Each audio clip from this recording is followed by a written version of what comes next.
Somos Epicentro. Hoy presentamos. Y el título del mensaje de hoy se llama Vasijas de barro. Diga, vasijas de barro. Vasijas de barro. Vasos. Recipientes.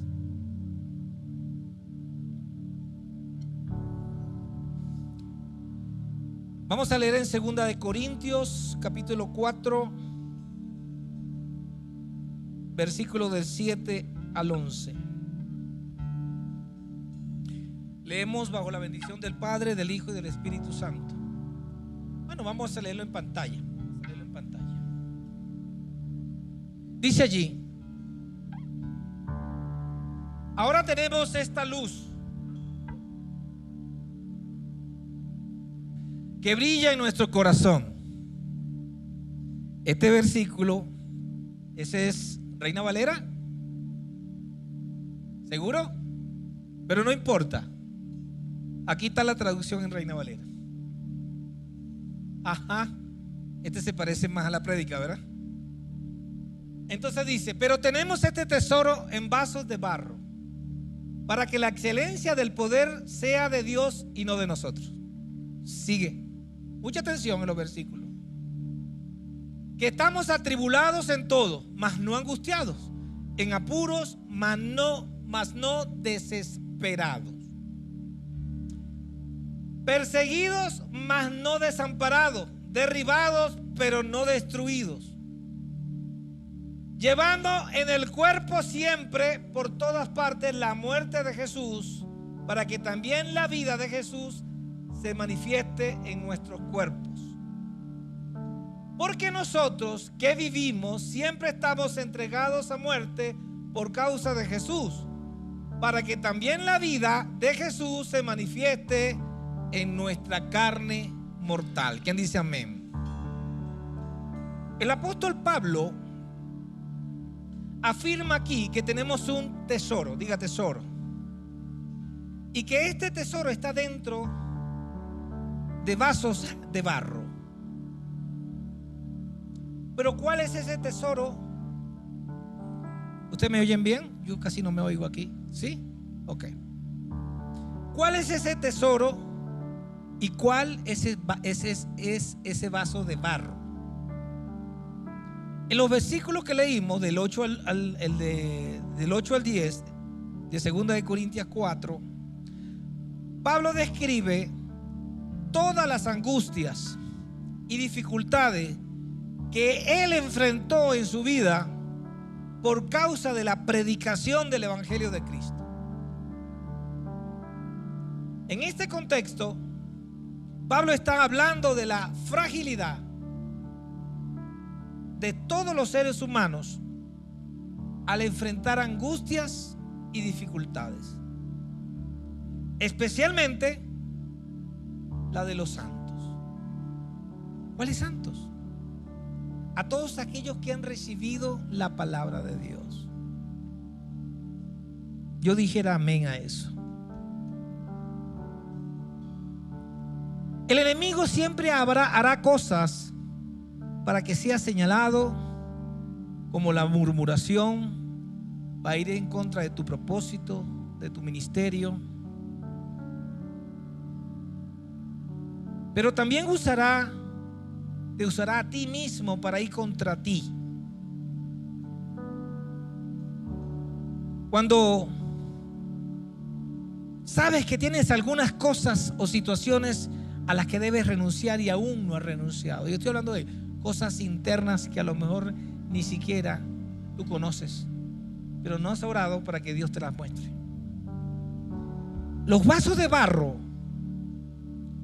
son los verdaderos creyentes, aquellos que hemos recibido la palabra, el evangelio y la verdad de Jesucristo en nuestras vidas. El apóstol Pablo hace referencia a un tesoro que está dentro de los vasos de barro. Está diciendo que Dios eligió un almacén, un cofre, un espacio dónde colocar una bendición. Pero nos dice la palabra que Él la colocó en vasos frágiles, vasos de barro. Nosotros somos esas vasijas de barro. Somos frágiles. Nos enojamos.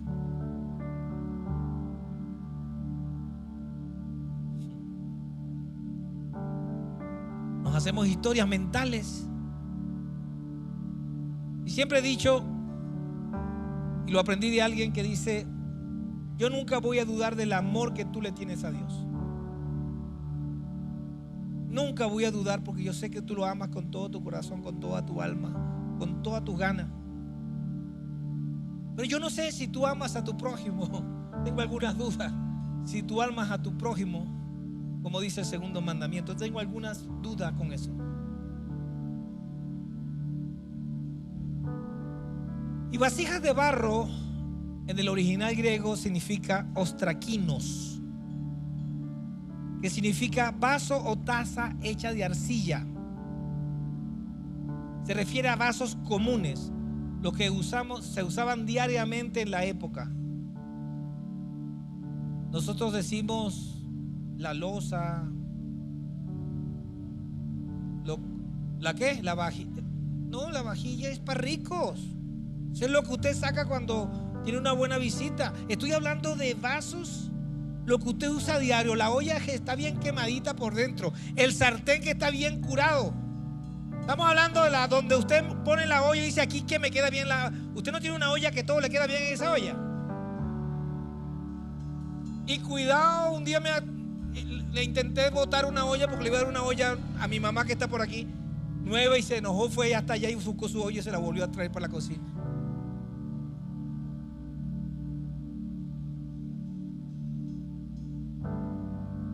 Nosotros somos esos recipientes de barro,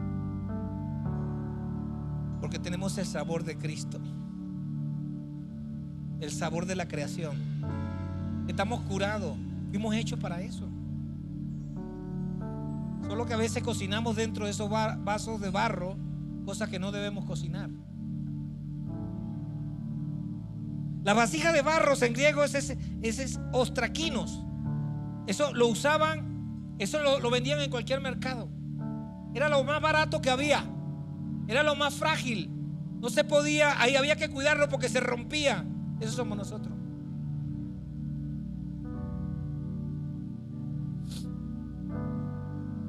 En el Génesis 2:7 hemos hablado de esto aquí en la casa.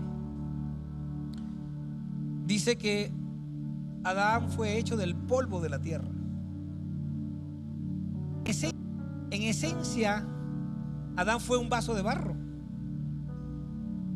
En esencia, nosotros cuando morimos nos convertimos en polvo, porque somos hechos de barro, de la tierra. Pero fíjense que aprendimos en la anterior prédica que Dios sopló en Adán y colocó en él algo. En ese recipiente colocó algo. Dice que colocó aliento de vida.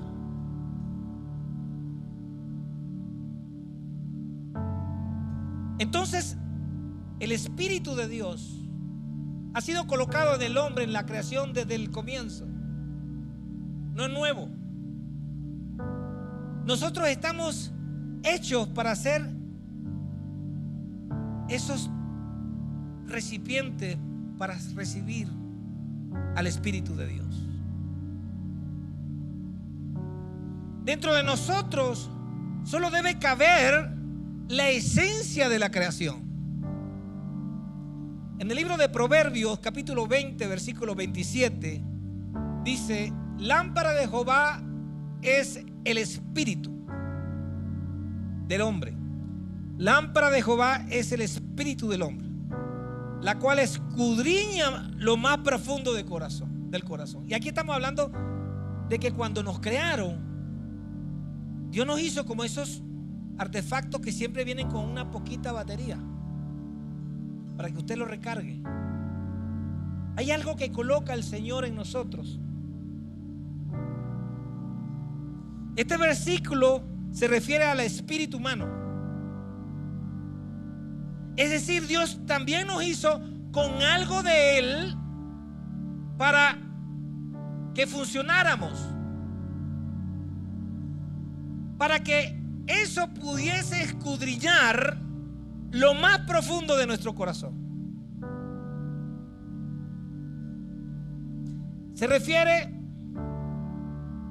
a la parte inmaterial y consciente del ser humano, que tiene la capacidad de percibir lo espiritual y relacionarse con Dios aunque esté alejado de Dios. Así que el espíritu del hombre es como una lámpara otorgada por Dios, la cual ilumina nuestra mente.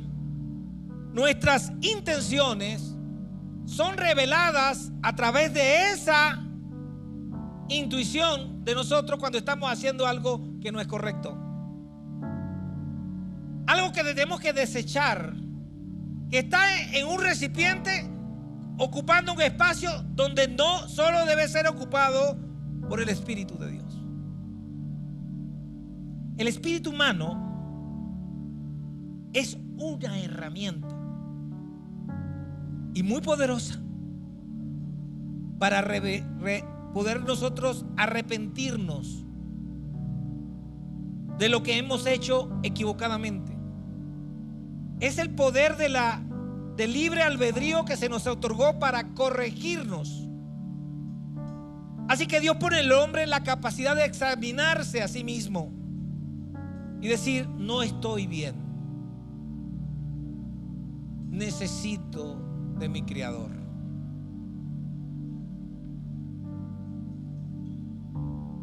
Esto es lo más parecido a un ser divino. Dile al que está al lado: ¿no te has dado cuenta que eres un ser divino, creado por Dios? Somos ese vaso de barro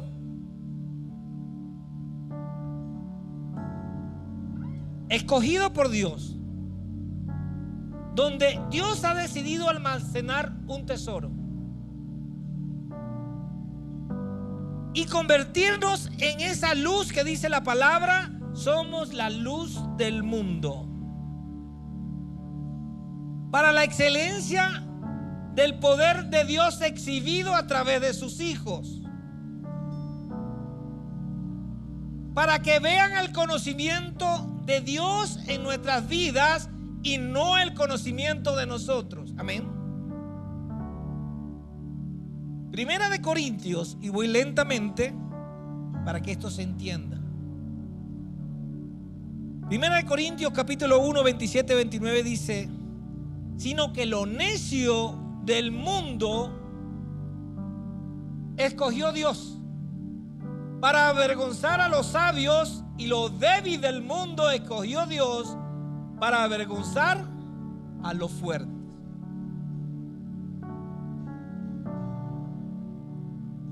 Así que Dios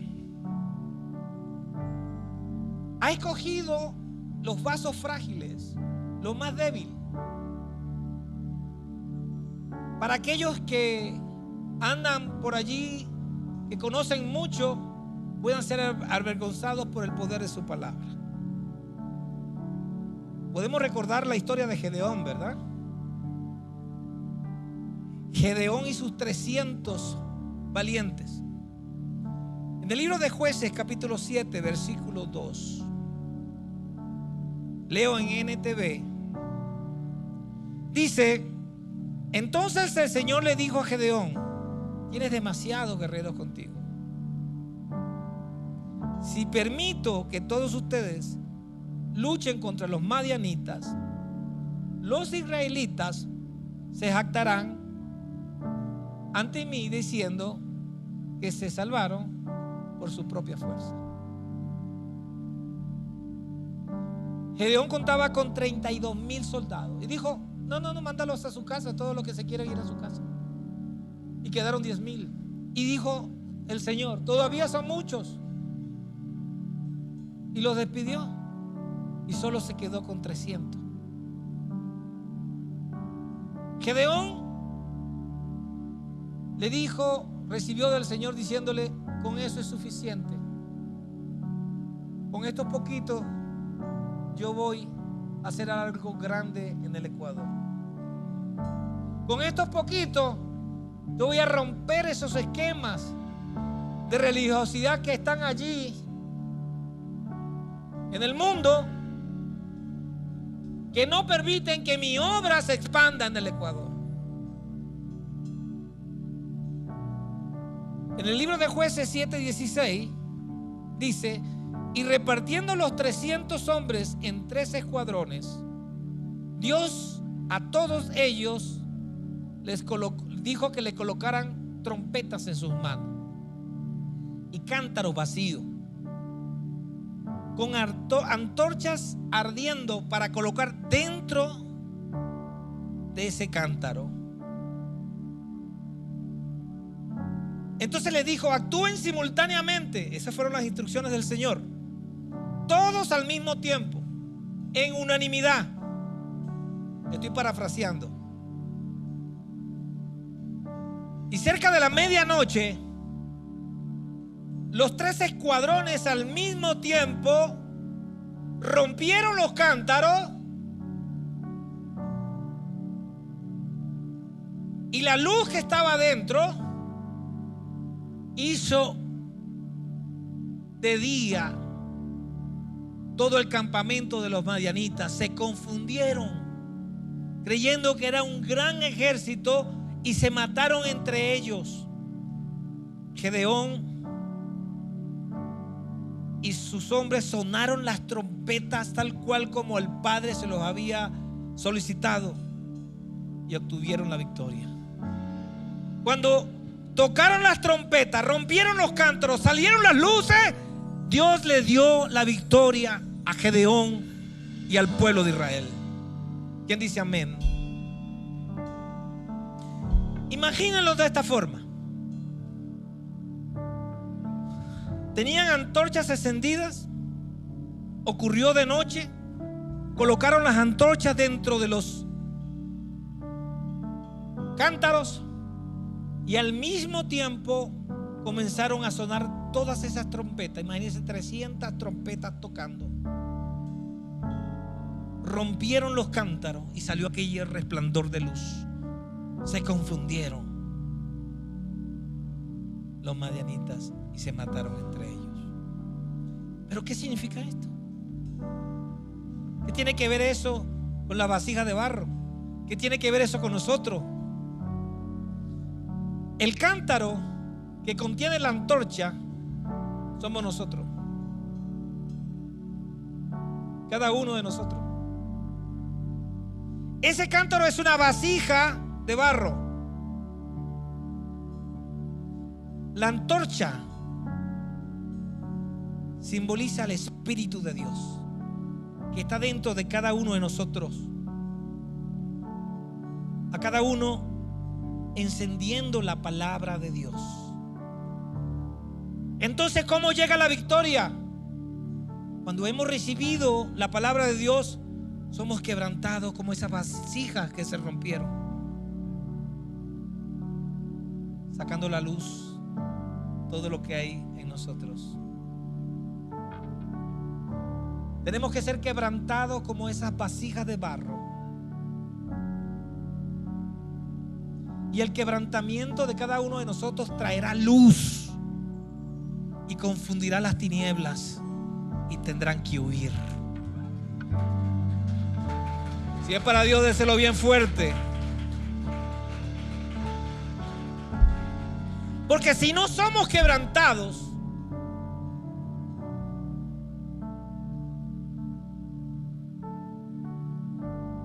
podremos decir, gracias a mí, gracias a mi conocimiento, a mi sabiduría, y Dios no recibiría la gloria de todo lo que Él va a hacer con nosotros. Como dijo el apóstol Pablo, el quebrantado, el afligido, el perseguido, el que pasó por muchas tribulaciones. Ese es el proceso que debemos vivir cada uno de nosotros. Y no tiene que sufrir para ser quebrantado. Quebrantado es sacar todo lo que hay dentro de nosotros que no nos pertenece y dejar que el Espíritu Santo ocupe todo, pero todo el espacio de nuestra vasija. Ser quebrantados es estar humillados delante del Padre voluntariamente. Piensen en el apóstol Pablo. Él fue una persona extraordinaria. Pablo fue, en términos actuales, sería alguien que se haya graduado en la mejor universidad del mundo, con las mejores calificaciones del mundo. Era el número 1, discípulo de Gamaliel. Termina siendo profesor y ganador de todos los premios Nobel, como una analogía actual, en su especialidad. Ese era Pablo, políglota y conocedor de la ley y de las culturas de la época. Pablo no era cualquiera, era judío y también ciudadano romano, como está escrito en Hechos 21:39. En Gálatas 2:8 dice algo maravilloso: el Dios que obra en mí le dio a los gentiles la capacidad de ser apóstol, refiriéndose a sí mismo como el apóstol de los gentiles. En Romanos 11:13 dice: porque a vosotros hablo, gentiles, por cuanto yo soy apóstol, a los gentiles honro mi ministerio.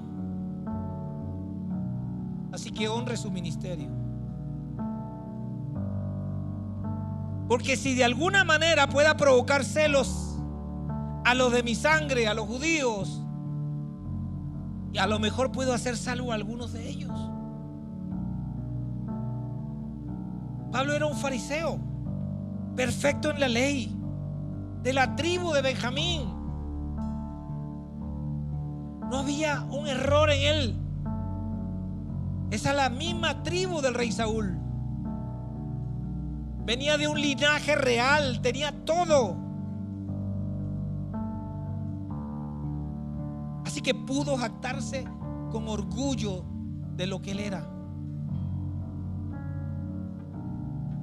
Pero Dios se lo consiguió en el camino a Damasco y lo tumbó de las alturas de su ego, de su orgullo, de su conocimiento, de su perfección, y lo tiró de su caballo. ¿Cuántos de nosotros deberíamos ser tumbados de las cabalgaduras de nuestro conocimiento, de nuestro saber, de nuestro entender? ¿Cuántos de nosotros debemos ser derribados de las cabalgaduras de nuestro entendimiento? Vamos al libro de los Salmos, en el capítulo 51:17. Dice: los sacrificios de Dios son el espíritu quebrantado, el corazón contrito y humillado, que Él no despreciará. Dios no despreció el corazón contrito, humillado del Pablo lleno de polvo y ciego. Esta es la clave, queridos hermanos, para que tengamos la victoria que obtuvo Pablo. Por eso en ocasiones, como creyentes, Dios permite la tribulación entre nosotros, la aflicción en nuestras vidas, para que seamos quebrantados, para que podamos ser limpiados y refinados, para que nuestro cántaro, nuestro vaso, nuestro recipiente como ser humano pueda ser limpio, digno de portar el Espíritu de Dios. Nosotros somos esas vasijas de barro, débiles y frágiles, en un mundo lleno de fuerzas poderosas, que vales lo que sabes, vales lo que tienes. A nuestro alrededor hay todo tipo de poderes y a veces cedemos a esas fuerzas, pero solo Dios nos da la victoria a través de la providencia. En hebreo, providencia significa preparar de antemano. Dios preparó a Jesús de antemano para ser entregado en la cruz del Calvario por todos nosotros. Aún antes de crearnos, Dios ya veía el futuro y sabía exactamente lo que vamos a necesitar para cada momento en nuestra vida. Pero Él solo necesita que tu vaso sea limpio y digno. Él tiene la provisión necesaria y ajustado a tu necesidad, a lo que tú realmente necesitas. Y su único plan es la redención. Su único plan es la redención. La providencia es algo que podemos aprender en los niveles superiores de la fe. Para aprender de la providencia tenemos que estar pegados al Padre, a la fuente. Y les voy a demostrar bíblicamente con algunos ejemplos. Por ejemplo, Abraham experimentó la providencia en Génesis 22:14. Dice: y Abraham llamó a aquel lugar Yahweh Jireh. Significa el Señor proveerá. Señor proveerá. Hasta el día de hoy, la gente todavía conoce ese lugar por ese nombre. Aquí, donde se menciona que el Señor proveerá, se usa la palabra Jehová Jireh. Esta palabra Jireh proviene del hebreo Rahab, lo que indica que Dios ya había dispuesto a entregar lo que tú necesitas para lo que puede suceder en su momento. ¿Y qué fue lo que proveyó? Está en la escena del monte de Moriah con Abraham, cuando le pidió que se sacrificara a su hijo Isaac. Y le dijo a Abraham: entrégame tu hijo Isaac. Y Abraham obedeció.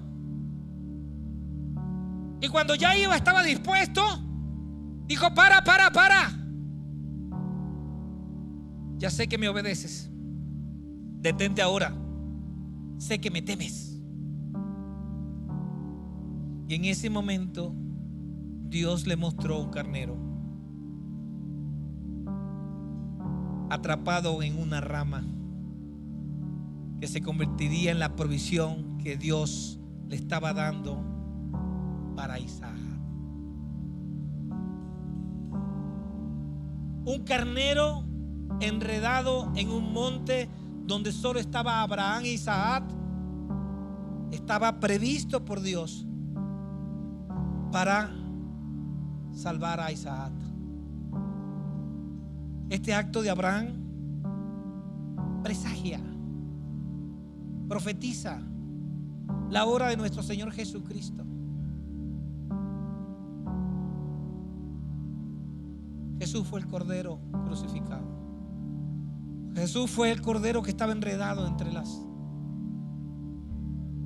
las ramas.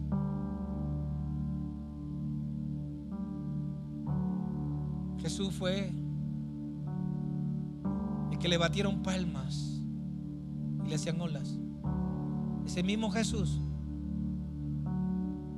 fue sacrificado por ti y por mí, por cada uno de nosotros.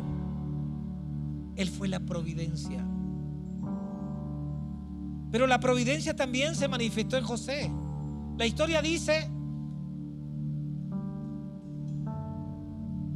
en Génesis 45:5 Cuando José dice: no se entristezcan, le dice a sus hermanos, porque de ustedes no haberme entregado, yo no hubiese sido preparado para la hambruna que venía.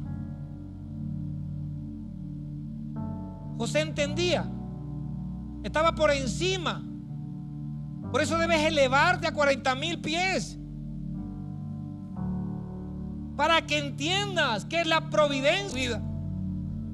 Pero no le importó que había sido vendido, entregado por sus propios hermanos. Él no enfocó su mirada en lo que le hicieron. Él enfocó su mirada en lo que él era. Él era la provisión, no solamente de un pueblo egipcio, sino también de su familia y de sus hermanos. En el libro de Amós 8:11 dice: vienen días, declara el Señor Dios, en que enviaré hambre sobre la tierra, no hambre de pan ni de sed de agua, sino de oír la palabra del Señor. Y ya está anunciado en la palabra. La Biblia claramente nos dice que llegará el momento en los tiempos donde no escucharán, habrá hambre pero no podrán escuchar, habrá hambruna de la palabra de Dios. Así que ya deberíamos estar orando por la provisión del Señor hacia nuestra vida y a nuestros descendientes. Pero Dios hará preparaciones para ese tiempo. Dios dará la provisión para cada uno de nosotros de antemano. David experimentó la provisión, la providencia, cuando estaba casi atrapado por Saúl y sus hombres. Estuvo a punto de ser capturado. De repente llega un enviado, como está escrito en el libro de 1 de Samuel 23, 26 al 28. Cuando Saúl iba por un lado del monte y solo estaba a metros de conseguirse con la cara de David. Y en ese momento un mensajero vino a Saúl diciendo: apresúrate y ven, pues los filisteos acaban de invadir, incursionar en nuestra tierra. Tenemos que ir corriendo. Ese mensajero fue la providencia de Dios. Dios permitió que los filisteos atacaran a Israel justo en el momento que David iba a ser capturado por Saúl. La providencia de Dios controla las cosas más grandes: el sol, la lluvia, las tempestades, las tormentas, los tornados, todo, pero también los más pequeños. La providencia de Dios controla todas las cosas, por muy grandes o muy pequeñas que sean.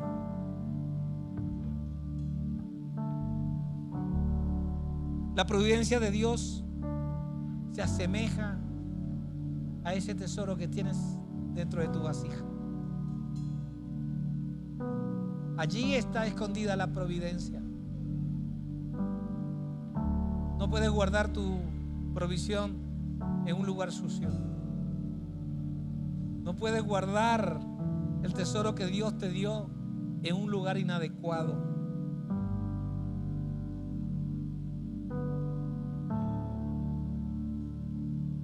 La providencia, hay una similitud en el tesoro que Dios te regaló a ti y me regaló a mí.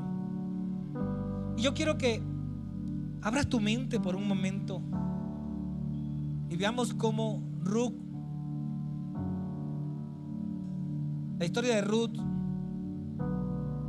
la historia de Noemí y su esposo Elimelech, cuando ellos dejaron la tierra prometida debido a la hambruna que había.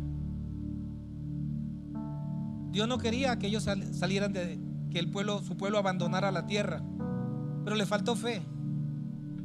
Y ellos se fueron a la tierra de Moab, justamente a la tierra de los moabitas.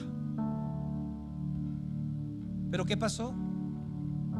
Elimelech y todos sus hombres que salieron de la tierra prometida murieron. Fue su libre albedrío que hizo que ellos salieran de la tierra prometida. Pero Dios permitió que lo hicieran. Pero aún en Moab, Dios tenía una provisión. Tenía preparada la provisión para su pueblo. La providencia de Dios ya había sido preparada. Una mujer llamada Ruth, moabita. Escuchen esto. Una mujer llamada Ruth, que caminaba con Noemí, la judía, terminó siendo casada con Boaz, nacido en Belén.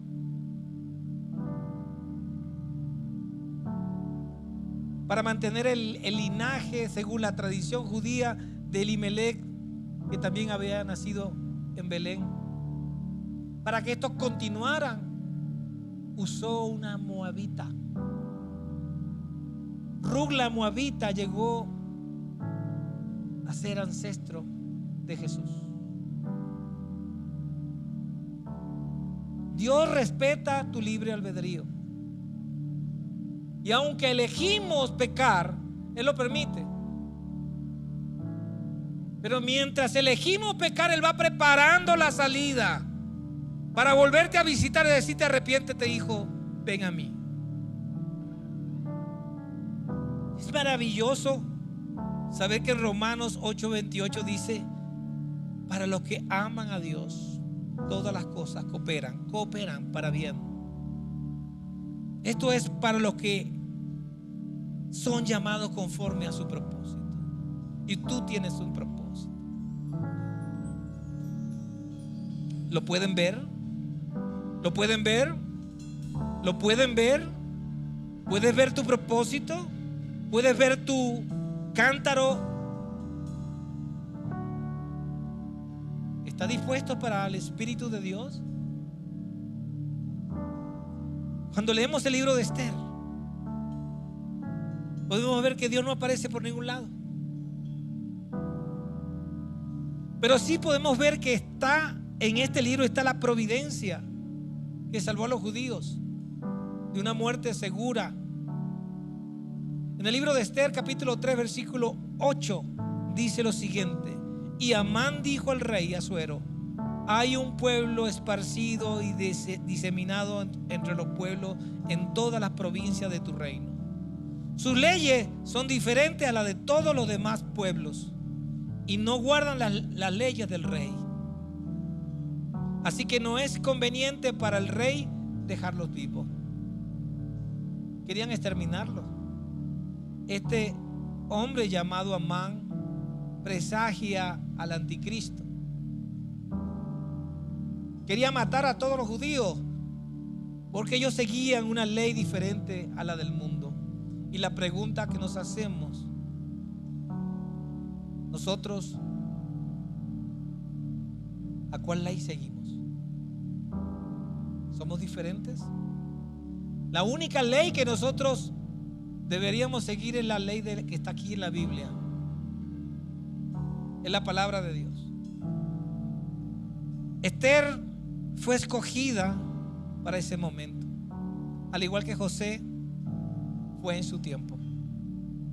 Todos ellos permitieron ser llenos del tesoro que Dios les entregó. Todos y cada uno. Cada uno fue triturado, molido, quebrantado. No fue la vida fácil que alguien quisiera llevar.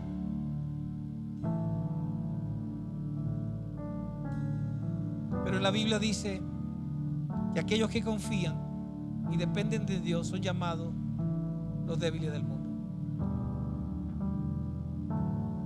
Lo opuesto sería no depender de Dios y decir: soy suficientemente fuerte, suficientemente rico, no necesito a Dios. Soy lo suficientemente sabio, lo suficientemente inteligente, no necesito a Dios.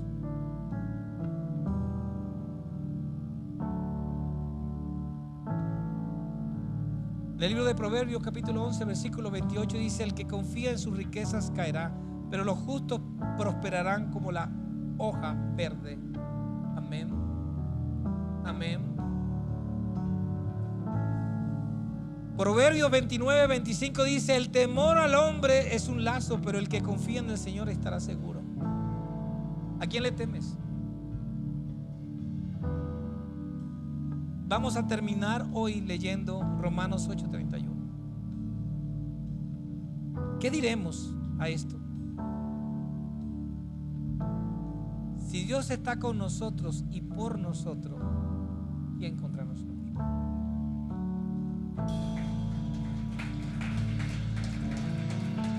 Como vaso de barro, nuestra victoria viene cuando somos quebrantados.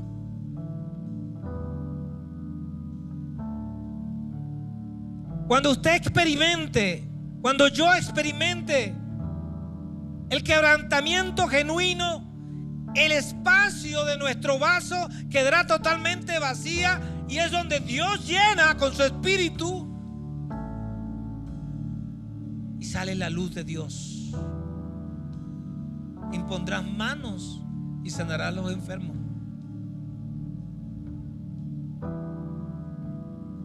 Empujaremos a las tinieblas a retroceder. Haremos que la maldad ya no exista en tu comunidad. Hará que la delincuencia baje. Necesitamos ser quebrantados. Dejemos de confiar en nuestra humanidad, porque somos vasos demasiado frágiles. Debe ser quebrantado, debe ser quebrado como los